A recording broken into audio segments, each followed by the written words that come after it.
It's all footballers' dream to light their name in lights amongst the world's greatest ever players. Ronaldo, Messi, Haaland, and Mbappe, they live on the backs of so many kids' shirts with the hopes that one day those kids might end up being where their idols are now. It certainly was my dream, recreating celebrations in the school playground and making sure I had the best boots going around. But while that dream fuels passion in young footballers across the world, the reality is harsh. It's often said that only 1% ever make it to semi professional football, let alone build a full time career in the game. So if you're a young player, boy or girl, or a parent of someone you believe might have what it takes to go all the way, these are my three most crucial fundamentals to master early on. Not just to become a better footballer, but to give yourself the best possible chance of succeeding in the sport. I have broken it down into the simple acronym of PIT, PIT, a simple and easy word all young footballers can remember and build a training program off of. But before we get started, these aren't the only things young footballers need to be working on.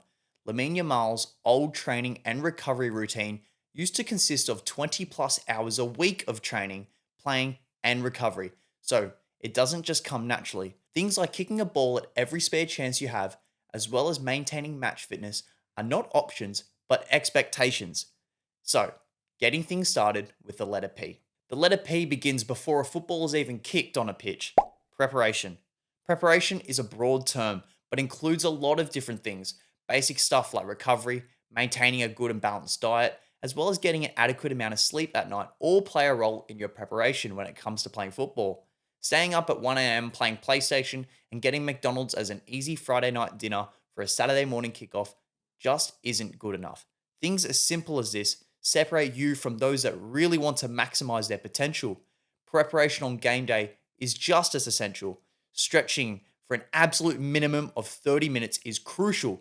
This includes using things like a foam roller or doing things like lunges and small sprints to warm up the muscles in your body. Running at full pace after not stretching is a recipe for a serious injury to the likes of your hamstring, groin, or calf. Trust me, I know this and learnt this the hard way. But stretching doesn't just end there. You must stretch down after a game. Even just 15 minutes of slow jogs, lunges, using the foam roller, followed by a cold shower, is an adequate warm down program. Now, yes, I'm not saying you can't enjoy that birthday cake or night out with your friends, but it's all about moderation. And what do you really prioritize? Because if it's football, building a routine, sticking to it, and building good habits and foundations for your game are absolutely paramount. Without preparation, it's like building a house without a concrete slab.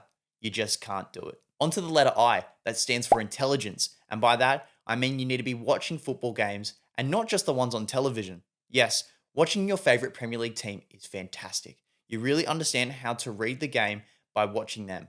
But, hypothetically, you're playing in the top division of your under 11 competition. What should you be doing? Stay back after the game and watch the older age group play. Look at where you need to improve to be on the right path this time next year. If you can and are that keen, extend the hand. Offer to help out the older team by volunteering to train with them or fill in for games where they may need an extra man on the bench. These sorts of things make you stand out, not just to other players and coaches, but scouts for representative sides as well. Since I mentioned it earlier, I'll say it again, but watching professional football matches is also important as well. If your dream is to be a midfielder, primarily focus on watching them throughout the game. It teaches you positions that you should be in during stages in the game. It will show you where you should be when your team is attacking and defending, or with or without the ball. Make sure that you are always giving your team the best chance by fulfilling your duties in that position. You need to be watching games either live or the morning after at a reasonable hour, as it's crucial and it offers such a different perspective on how teams line up, stay in formation, but also individually play their position. Pick your favorite player in that position you play in and watch how they play closely. Come game day, try and incorporate one thing that you may have seen them do. It's the only way that you learn. And intelligence also extends to things like YouTube. It is such a good app to find training drills and different ways to improve parts of your game. Use it. It is free, and most of them are super simple as well and only require a few different pieces of equipment. So, in summary, Watch full football matches at all levels, not just the Premier League highlight reels. It helps you understand the game as well as the position that you play better. Analyze particular positions. Midfielders should be watching how midfielders play, defenders should be watching defenders, etc. Now, the letter T, and in my eyes, the most important point out of the three is touch. It is by far the most important thing any footballer can learn, and I cannot stress that enough. And something that even the best players in the world refine every single day on the training paddock. Being able to have 100% control of the ball and decide what happens next is the most powerful thing any footballer can learn, regardless of what position you play in.